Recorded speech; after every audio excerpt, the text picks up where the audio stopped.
Gravitation potential and gravitation potential energy, और हम लोगों ने फॉर्मूला क्या ड्राइव किया था बच्चों, जल्दी बोलो। ग्रेविटेशन पोटेंशियल का फॉर्मूला आया था हमारे पास -g capital M small m by r, और v को हम लोगों ने लिखा था work done per unit mass, और वर्क डन का formula -g capital M small m by m into r, mm will cancel out, तो v का फॉर्मूला हमारे पास ये आ गया। और अब हमें ये याद रखना है, और एक बहुत इंपॉर्टेंट रिलेशन का याद रखना है बच्चों, कि जब हम लोग बात करेंगे वर्क डन की, तो वर्क डन को हम ये भी लिख सकते हैं m into डेल्टा v, है ना। किसी भी दो पॉइंट में हमें एक मास को मूव कराना है, तो सिंपली आपको ये देखना है कि उस पॉइंट का क्या आप इजीली पोटेंशियल कैलकुलेट कर सकते हो। इफ यस, तो डेल्टा v into m कर देना, you will get the work done, या you can say potential energy, उस मास को एक पॉइंट से दूसरे पॉइंट तक लेके जाने में जो भी आपने कार्य किया। फिर हम लोगों ने एक रिलेशन और देखा था, इफ यू रिमेंबर, कि E that is gravitational field intensity is equals to minus curl V by curl R। हमने देखा था कि inside a hollow spherical shell, hollow spherical shell, जल्दी बोलो, E की वैल्यू 0, तो V कितना था, कांस्टेंट। अब ये V कितना होता है वो हमें पता होना चाहिए। अगर इसका मास m है, रेडियस r है, और हमने बोला कि सेंटर से ये डिस्टेंस लेट से r, तो इसके यहाँ पर सरफेस पे कितना था बाबा, -gm बाय r, जितना सेंटर पे मतलब सरफेस पे था उतना ही सेंटर पे, यानी throughout inside a spherical shell इसके हर पॉइंट का पोटेंशियल क्या रहेगा, सेम। क्या रहेगा, सेम। फिर हम लोगों ने देखा था कि भैया एक रिलेशन तो ये याद रखना है हम लोगों को, एक रिलेशन ये भी याद रख लेना कि कभी कभार अगर जरूरत पड़े तो minus curl u by curl x i cap minus curl u by curl y j cap minus curl u by curl z k cap, है ना। और f का फॉर्मूला यहाँ पर हमारे पास होता है m into e, where f is your force, m is your mass, e is your gravitational field intensity, और u का फॉर्मूला अभी देखा हम लोगों ने, u का फॉर्मूला क्या होता है, v into m, u का फॉर्मूला क्या होता है, m into v। रखेंगे तो हमारे पास ये रिलेशन आ जाता है। अब यहाँ से ना बेटा अलग अलग डिस्ट्रीब्यूटेड मास के कारण आप लोगों को पोटेंशियल कैलकुलेट करना होता है। जैसे फॉर एग्जांपल हमसे बोला जाता है find gravitational potential on the axis of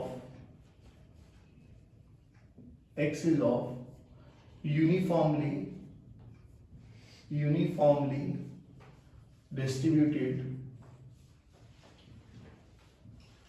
mass ring, यानी एक रिंग है जिसका मास यूनिफॉर्मली डिस्ट्रीब्यूटेड है, उसकी एक्सिस पे हमें पोटेंशियल कैलकुलेट करना है।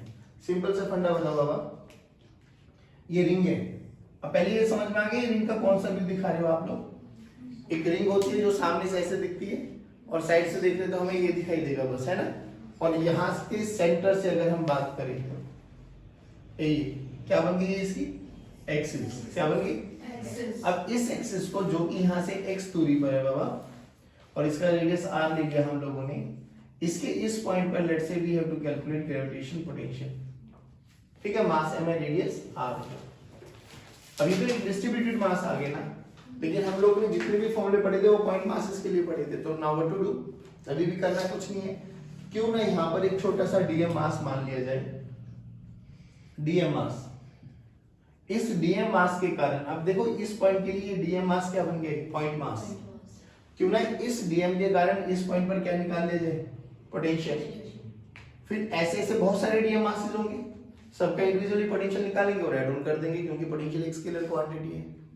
या एक का निकालो और इंटीग्रेट कर दो। देखो इंटीग्रेट का दूसरा मतलब ही समेशन होता है ना, इंटीग्रेट करना या समेशन करना। तो हमारे लिए बहुत सारी चीजों में इंटीग्रेशन हेल्पफुल होता है। तो क्या करो, यहाँ पे निकालो, इसके कारण बोलो कितना आ गया, -g, ये दूरी मान लो r, बोलो बेटा पोटेंशियल कितना हो जाएगा, -g छोटा m dm बाय r। अगर मैं इसके बिल्कुल डायमेट्रिकली अपोजिट एंड पर देखूं, ध्यान से देखो, क्या यहाँ पर भी -g dm बाय r हो जाएगा। मैं तो कह रहा हूं इस पूरी पेरिफेरी पे, पेरिफेरी बोले तो सर्कमफेरेंस, इस पूरी सर्कमफेरेंस पे देख, यहां से ये दूरी बताओ, ये दूरी भी कितनी होगी, नहीं ये दूरी बताओ, डिस्टेंस r, ये दूरी भी बोलो r। ये समझ में आ रहा है, यहाँ ये समझ पाना बहुत जरूरी है, क्योंकि ये रिंग है ना, रिंग, तो रियलिटी में ये रिंग ऐसी है और ये एक्सिस ये रही, मतलब इस मार्कर की टिप मान लो, तो इससे हर पॉइंट पे देखो r डिस्टेंस बनने वाला है। और यहाँ पर समझ पाना थोड़ा सा मुश्किल होता है कि नहीं सर ये ज्यादा डिस्टेंस लग रहा है, ये कम लग रहा है, नहीं ऐसा नहीं है। तो r सबके कारण सेम है।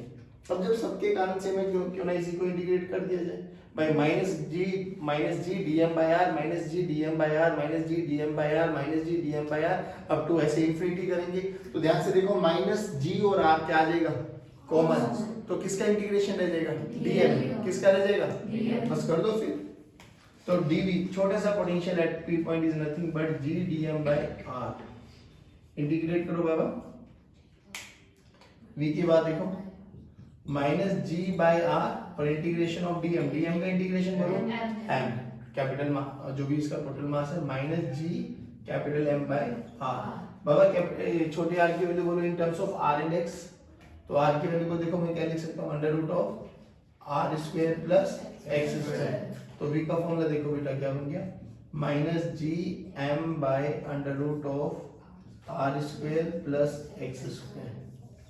जल्दी बताओ ये समझ में आएंगे? पक्की बात, इसको काट लो। देखो ऐसी हम बात करते हैं ग्रेविटेशनल फील्ड, ग्रेविटेशनल पोटेंशियल के बारे में बात करते हैं। Gravitational potential due to solid sphere. अब देखो बात आ रही है सॉलिड स्फीयर की, तो इट इज क्वाइट ऑब्वियस कि उसके अंदर इलेक्ट्रिक फील्ड, ग्रेविटेशन फील्ड तो जीरो नहीं है, क्योंकि उसके अंदर मास तो रहेगा जरूर। तो अगर हम बात करें बाबू इसके, देखो प्रूफ तो कुछ ऐसा है इसका, अगर आपको प्रूफ पे ज्यादा कंसंट्रेट करना है, कि हमारे पास एक छोटा सा मास है जो कि अभी इंफिनिटी पे रखा हुआ था, है ना। तो तरीका क्या प्रूफ करने का, कि इस m को उठा के लेके आओ। अब हमें इतना समझ में आता है, जो कि चाहे मैं इसको इस पॉइंट के लिए लेके आऊं, इस पॉइंट के लिए लेके आऊं, इस पॉइंट के लिए लेके आऊं, इस पॉइंट के लिए लेके आऊं, यानी व्हाट आई मीन टू से इज कि इंफिनिटी से लेके surface of the solid sphere तक जब तक लेके आऊंगा, जो पोटेंशियल होगा वो सेंटर से कितनी दूरी पर लेके आ रहा हूं केवल और केवल उस पर डिपेंड करेगा। क्योंकि गॉस लॉ क्या कहता है, गॉस लॉ यही तो कहता है, close integral of g dot dA this is equals to minus g4 pi m enclosed. ध्यान से देखो, चाहे मैं इसको a पॉइंट पे लेके आऊं, तो जब मैं गॉसियन सरफेस बनाऊंगा अभी भी सारा मास m, टोटल का टोटल मास m ही रहेगा। b पॉइंट पर लेके आऊंगा अभी भी टोटल मास इस गॉसियन सरफेस के अंदर m ही आ जाएगा। यानी यहां तक जब तक मैं करूंगा इस पर टोटल मास कितना रहेगा, m ही रहने वाला। बात समझ में आई ना।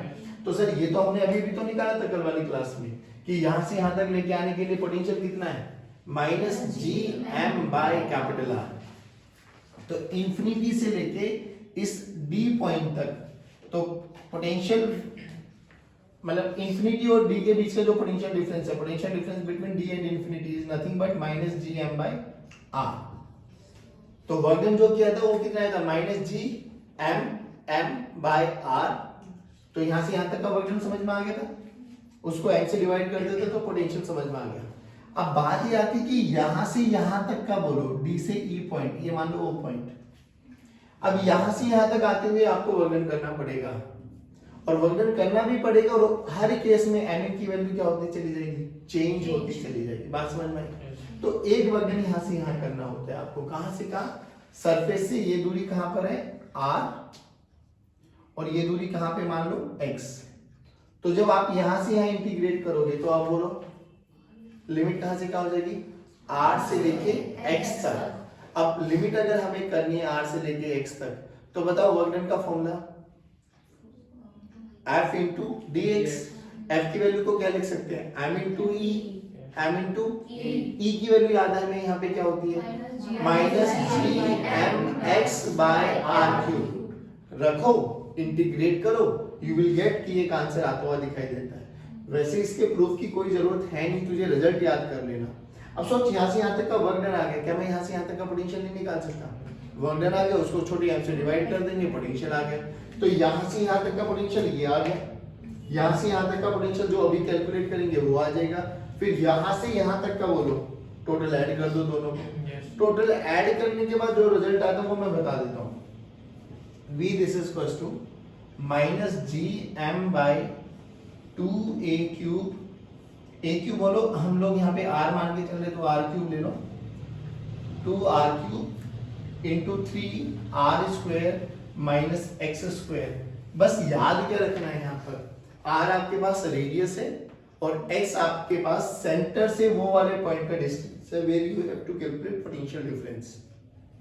ठीक, मान लो हमें E तक आना है तो सेंटर से ये x है, मान लो हमें F तक आना है तो ये डिस्टेंस अब कितना हो जाएगा x1, मान लो यहाँ तक आना है तो कितना हो जाएगा g यानी x2, और मान लो मुझे यहाँ से यहाँ तक आना है तो कितना हो जाएगा r, कितना हो जाएगा फुट करके देखो r, तो r का square 3r² minus r², 2r² ने 2r को मारा तो नीचे r ही तो बचा, वही तो आंसर है हमारे पास, नहीं आया बच्चों। यानी अगर हम यहाँ पे याद क्या रखना है कि x क्या है, x is what distance from centre. और तुम अगर इसका प्रूफ करना चाहो तो प्रूफ अपने आप कर सकते हो, कोई बड़ी बात नहीं है कि यहां से यहां तक का वजन देखो, dw की वैल्यू बोलो कितनी आ जाएगी बच्चों, f डॉट dx, f का value f dot dx, f की वैल्यू बोलो m into e dot dx, है ना, हाँ f डॉट dx। e की वैल्यू को बाहर, e की वैल्यू बोलो inside a solid sphere minus gmx by r³ minus gmx by r³ यहाँ पे रखो, और लिमिट बोलो कहां से कहां बच्चों, x की लिमिट r से लेके x की लिमिट x तक, है ना, यहाँ से यहाँ रखो, इंटीग्रेट करो, वर्कडन आ जाएगा, वर्कडन को m से डिवाइड कर देना, पोटेंशियल आ जाएगा, टोटल पोटेंशियल इन दोनों को डिवाइड कर देना, दैट्स इट। ठीक है, क्लियर समझ में आया। अब इसका ना ग्राफ प्लॉट करना होता है हम लोग को। ग्राफ कहां से कहां, जैसे कि ये मेरे पास एक सॉलिड स्फीयर है बाबा, तो हम बात करेंगे इसके सेंटर से लेके सरफेस तक बनाएंगे हम लोग, है ना, v वर्सेस r का ग्राफ, चलो देखते हैं। तो यहां से a इस एक्सिस पे अपन लोगों ने v ले लिया और इस एक्सिस पर अपन लोगों ने x ले लिया, ठीक है। पुट करो x की वैल्यू 0, x की वैल्यू की 0 का मतलब क्या, आप सेंटर पर ही हो, पुट करो एक बारी, कितना आ गया माइनस gm3/2r², यानी अगर हम बात करें सेंटर पर, हाँ माइनस 3/2 हो जाएगा बेसिकली, तो बेसिकली यहाँ पर ये वाली वैल्यू आई माइनस 3gm/2r, ठीक है। सरफेस पे कितना आया बेटा, माइनस gm/r, माइनस gm/r। एक चीज तो तुम्हें दिखाई दे रही है कि जैसे जैसे यहां से यहां तक चलोगे पोटेंशियल घटता जा रहा है, मतलब सॉरी पोटेंशियल बढ़ता जा रहा है। देखो एक बार यहाँ पे कितना है माइनस 3/2, यहाँ पे कितना है माइनस gm/r, और इंफिनिटी पे कितना है 0। बात समझ में आई। तो इंफिनिटी पर देखो जब सरफेस है ये रहा, तो यहाँ पे x की वैल्यू r के बराबर आ गई, यानी इस पॉइंट तक। तो यहां से वहां तक का ग्राफ तो वही है जो कल पढ़ा है हम लोगों ने, क्योंकि सरफेस से बाहर चलते चले जाएंगे तो बढ़ता चला जाएगा और इंफिनिटी पे वो अप्रोक्सीमेटली 0। यहां से यहां तक जब आएंगे ना आप लोग बच्चों, तो graph will be like this. Rectangular hyper बोला है, बस बात इतना समझ लेना, क्योंकि मैग्नीट्यूड वाइज यहां से यहां बढ़ रहा है वो, ठीक है ना। और ये यू कैन से यहां जाते चले जाएंगे तो डिक्रीज, मतलब मैग्नीट्यूड वाइज अगर आप कंपेयर करो तो यहां से यहां इसको घट रहा है, देन वो मतलब यहाँ से यहाँ घट रहा है, मतलब रेक्टेंगुलर हाइपरबोला को फॉलो करते हुए देन रेक्टेंगुलर हाइपरबोला को फॉलो करते हुए घटता हुआ जा रहा है। ये ग्राफ है। अब ये ग्राफ बहुत स्टैंडर्ड का ग्राफ है, इसको याद भी रखना है, क्योंकि आपके पास है ना ग्रेविटेशन में एक आधा क्वेश्चन अगर ग्राफ का भी आता है तो हमें ग्राफ ही पता होना चाहिए कि किसका ग्राफ कैसा है, v वर्सेस x का ग्राफ कैसा है, e वर्सेस x का ग्राफ कैसा है, सॉलिड के लिए क्या है, होलो के लिए क्या है, ये सब चीजें हमारे दिमाग में फिट होनी चाहिए। बात समझ में आ गई। इसको डाल दो जल्दी, ये वर्णन आप देख लेना, एक बार ट्राई कर लेना, वरना रिजल्ट आपको 100% याद होना चाहिए। ये वाला देखो, देखो बच्चों, अब कुछ न्यूमेरिकल्स देखते हैं। मान लो ये हमारी अर्थ है, ठीक है, this is surface of the अर्थ। एक बात मैं शायद बता चुका हूं, नहीं तो याद रखना, सरफेस ऑफ द अर्थ हम जो भी डिस्टेंसेस देंगे वो कहां से दिए जाते हैं, सरफेस ऑफ द अर्थ, जिसका मास m है, रेडियस r है। अब बोला गया कि यहाँ से ना एक हाइट है हमारे पास r/4, यहाँ से एक मास को रिलीज कर दिया गया, मास को क्या कर दिया गया बेटा, रिलीज, ठीक है। बोला गया इसकी वेलोसिटी बताइए जब वो सरफेस ऑफ द अर्थ को टच करने वाला है। Find out the velocity when it just about to reach the surface of the earth. Now कैसे कैलकुलेट करेंगे, थोड़ा बहुत आइडिया? ऐसे क्वेश्चन हम पहले भी कर चुके हैं, याद है आपको? याद आएगा, देखो याद करो। आपको बोला जाता था एक ऑब्जेक्ट को छोड़ दिया गया है, मास m है, m1 किलोग्राम मान लो, छोड़ दिया गया तो u की वैल्यू को 0 बोला जाता है। ये h हाइट दे दी गई आपको, मतलब इस पॉइंट पर इसकी क्या वेलोसिटी रही होगी?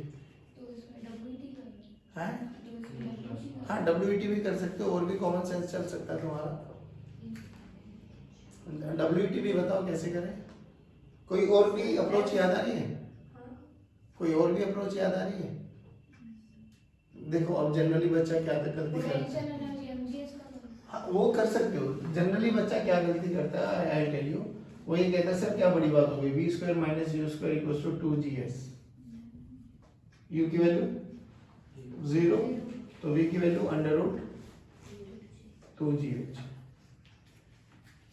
जनरली ये करता है बच्चा। क्या ये ठीक है यहाँ पर?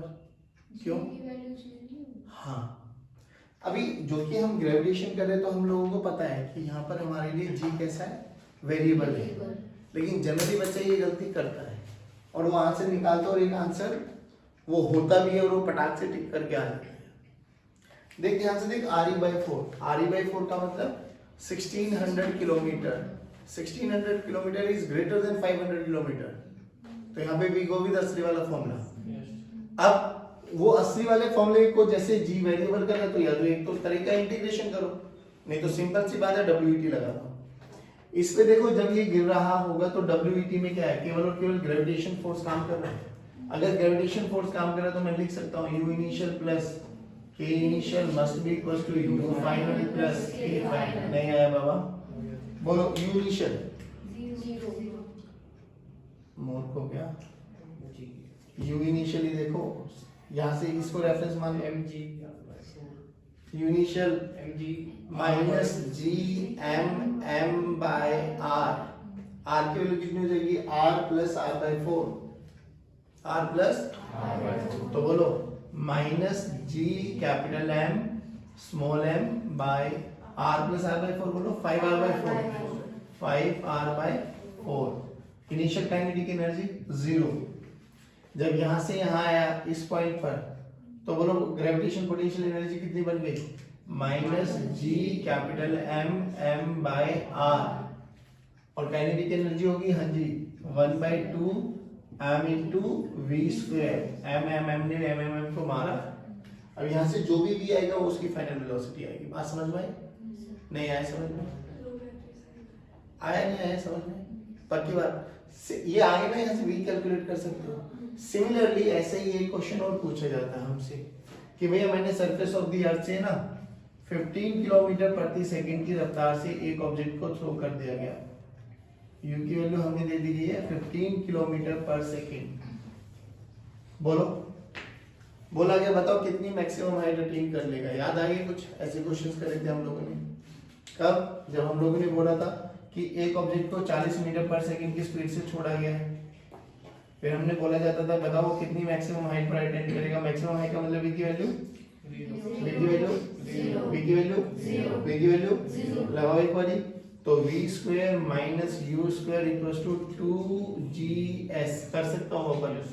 v की वैल्यू देखो 0 माइनस 40 का square this is equals to minus 2 into 10 into h। ये आ गया माइनस 1600 डिवाइडेड बाय 20। बोलो बाबू कितना है ये 80 है ना। तो h की वैल्यू आ गई 80 मीटर। 80 मीटर आया बाबा। तो क्या 80 मीटर के लिए ये वाला रूल एप्लीकेबल है? हाँ, क्योंकि 80 मीटर के लिए मैं मान सकता हूँ कि 80 मीटर बोल रहा हूँ, किलोमीटर नहीं बोल रहा हूँ। 80 मीटर के लिए मैं मान सकता हूँ कि मेरा जी कैसा है, कांस्टेंट कैसा है, लेकिन ये 15 किलोमीटर पर सेकंड है। ध्यान से देख, आप ये वाला फॉर्मूला अगर यहाँ पे लगा भी रहे हो, मैं कह रहा हूँ लगा के देख लो। अगर आपके पास जो h है वो 5 या 7 किलोमीटर तक आ गया तो ठीक, नहीं आया तो गलत है आपका आंसर। देखो एक बार v फाइनल, ये तो पक्की बात है, माइनस 15 किलोमीटर है बाबा, तो 15 से बोलो मीटर हो गया नहीं, इसका स्क्वायर करो। हाँ इनिशियल वेलोसिटी, ठीक है। This is equal to -2 into G into H. एक जीरो ने एक जीरो को मारा, देखना कितना है, कितनी आई बाबा, 225 बाई 225 इंटू 10 की पावर 5 डिवाइडेड बाई 1000 कर दो, किलोमीटर में आ जाएगा। तो ये तो बहुत आ रहा है, 1250 आ गया ना सर, वो 2 भी आएगा वहाँ पे। हाँ 2 भी आएगा, कोई दिक्कत नहीं, ये तो काफी किलोमीटर आ गया ना, बहुत ज्यादा किलोमीटर है। तो ये वाला formula applicable. Now what to do, असली वाले के साथ जाओ। कैसे, डब्ल्यूईटी बोलो कैसे करेंगे। अब जब ये फेंका गया है तो इसके पास इनिशियल काइनेटिक एनर्जी भी और इनिशियल पोटेंशियल एनर्जी भी है, और जब ये फाइनली किसी हाइट पे चला जाएगा तो क्या जीरो हो जाएगा, काइनेटिक एनर्जी जीरो हो जाएगी, पोटेंशियल एनर्जी होगी। अब देख लो बस क्या क्या आंसर, जल्दी बोलो। Minus G capital M by R जो कि सरफेस ऑफ द अर्थ से फेंका गया, plus 1/2 into M into U का square, this is equal to minus G capital M by R plus H, done, plus 0। यहां से जो भी एच आएगा वही आपका आंसर होगा। नहीं आया समझ में, जल्दी बोलो, पक्की बात है भाई। इनिशियल काइनेटिक एनर्जी, यदि initial potential energy surface of the earth से फेंका गया but center of the earth से कितनी दूरी पर है, r, plus is equals to किसी हाइट पे चला जाएगा तो फाइनल वेलोसिटी तो जीरो हो जाएगी, तो काइनेटिक एनर्जी जीरो हो गई, minus G M by R plus H. नहीं आया समझ में। तो ये कंजर्वेशन ऑफ एनर्जी के कुछ न्यूमेरिकल्स है जो आप लोगों को हमेशा याद होने चाहिए, पक्की बात है। अब यहाँ पर ये समझना कि जब भी ऐसे फेंका गया RE/2 RE/4 15 किलोमीटर पर सेकंड 18 किलोमीटर पर सेकंड, तो समझ लेना यहाँ पर ये वाले फॉर्मूलेज एप्लीकेबल नहीं होंगे, क्योंकि यहाँ पर हम जी को कांस्टेंट मान रहे, तो अब जी वेरिएबल है, तो आपको सिंपली कंजर्वेशन ऑफ एनर्जी का यूज करना है। बात समझ में आ गई, निकलो। देखो एक ना कभी कभार ऐसे क्वेश्चंस पूछे जाते हो, एक बहुत अच्छे क्वेश्चन में इसका यूज भी है। मान लो एक मास है 4m और एक मास है m और they are separated by a distance of l, ठीक है। बोला गया कि तीसरे मास को कहां रखे कि उस पे लगने वाला F net 0 हो जाए। समझिए मेरी बात क्या है। Initially these two masses are fix, तो बोला गया find out the position, find out the position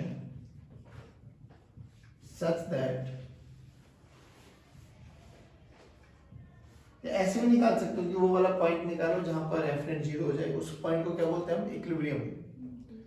क्या बोलते हैं, अच्छा। या पोजीशन की टर्म्स में भी निकाल सकते हो कि वो इलेक्ट्रिक ग्रेविटेशन फील्ड कहां पर जीरो होगी। सोच, ग्रेविटेशन फील्ड अगर जीरो हो गई, वहां किसी भी मास को रखोगे तो उस पे फोर्स कितना हो जाएगा, जीरो। क्यों, m into। तो मर्जी आपकी है, find out the position such that F net या E net, whatever you want to calculate, such that F net must be equals to 0। अब क्या करें बताओ। तो अब हमें नहीं पता वो कहां पर है, तो हम लोगों को मान लेना चाहिए लेट यहां से x भी दी पोजीशन है ना। अब यहाँ पे अगर फील्ड कैलकुलेट कर रहे हो तो इसके कारण फील्ड इधर होगी और इसके कारण फील्ड इधर होगी, पक्की बात है। तो दोनों का फील्ड की डायरेक्शन अपोजिट है, हाँ है। दोनों के कारण मैग्नीट्यूड भी क्या होना चाहिए, सेम। जब भी तो बराबर होंगी, जब भी तो कैंसिल आउट कर पाएंगी। सोच के देख, इस पॉइंट पर अगर मैं बात करूं तो इसके कारण फील्ड इधर, इसके कारण फील्ड इधर, तो इस पॉइंट पे तो कभी भी जीरो नहीं हो सकता है ना। इस पे भी चेक करके देख लो, तो यहाँ पे भी जीरो नहीं हो सकता। तो जीरो होने की पॉसिबिलिटी कहां पर है, एक ही। और क्या कंडीशन है कि दोनों की डायरेक्शन अपोजिट होना चाहिए और मैग्नीट्यूड सेम। तो डायरेक्शन अपोजिट होनी चाहिए, direction opposite and magnitude same. अगर ये होगा तो फील्ड या फोर्स जीरो हो सकता है। फील्ड जीरो होगी तो फोर्स ऑटोमेटिकली जीरो हो जाएगा। बात समझ में आ गई। चलिए अब क्या करें, इसके कारण इसमें फील्ड कैलकुलेट कर लो और मास फोर्स निकालना चाहते हो तो यहाँ पर एक छोटा मास रख दो, whatever you want to calculate. Force है तो इन दोनों के बीच का फोर्स बोलो, जी माइनस का साइन तो डायरेक्शन मैंने रिप्रेजेंट कर दी, G 4m m by x square must be equals to g m square by l minus x का होल स्क्वायर। सही बोलो, ध्यान से देखो, जी एम स्क्वायर ने जी एम स्क्वायर को मारा तो 4 इंटू एल माइनस एक्स का whole square, this is equal to X का स्क्वायर। इसको मैं लिख सकता हूँ 2 इंटू एल माइनस एक्स का होल स्क्वायर लिख सकता हूँ, इससे ना भाई 4 को 2 लिख सकता हूँ ना, तो this is equal to X square, under root ले लो दोनों तरफ, तो 2l minus 2x this is equal to x, तो 2l this is equal to 3x, तो x की वैल्यू कितनी आ गई 2l/3, कितनी आ गई यहाँ से 2l/3 दूरी पर और यहाँ से l/3 दूरी पर। नहीं आया बाबा, पक्का? कोई भी फोर्स 0 हो जाएगा और फील्ड करना चाहोगे तो बस क्या आ जाएगा, g 4m बाई, बस एक m को हटा दो यहाँ से, वो फील्ड आ जाएगी। ठीक है, एक क्वेश्चन करके दिखा दो जल्दी, वही m and 16m, अभी भी दूरी वही है l। ठीक है, बोला गया कि वो पॉइंट निकालो जहां पर f नेट क्या होगा 0। अब आप भी करो मैं भी कर रहा हूं, फिर आंसर चेक कर लेंगे, देखना मत कोई भी, एक m है और एक 16m है।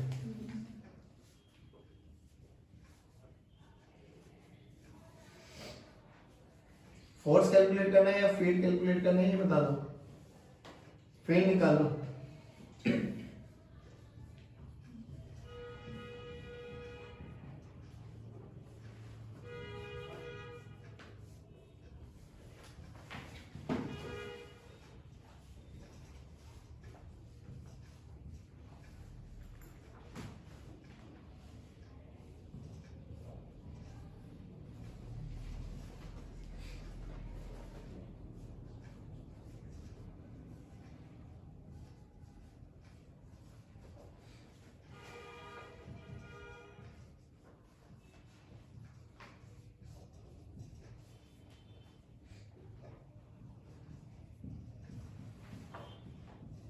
हो गया, ये आंसर आ रहा है, एक l/5 और एक 4l/5, सही पक्का? नहीं है, मैंने सही तो किया ना? हाँ ठीक है, देखो ना, फील्ड कैलकुलेट कर लिया हम लोगों ने, G M by X square, मैंने इधर से x माना है, कोई नहीं तो आपका आंसर l/5 आ गया होगा। अभी समझ में आ गया आपको? चेक करो, चलो चलिए, थैंक यू वेरी मच।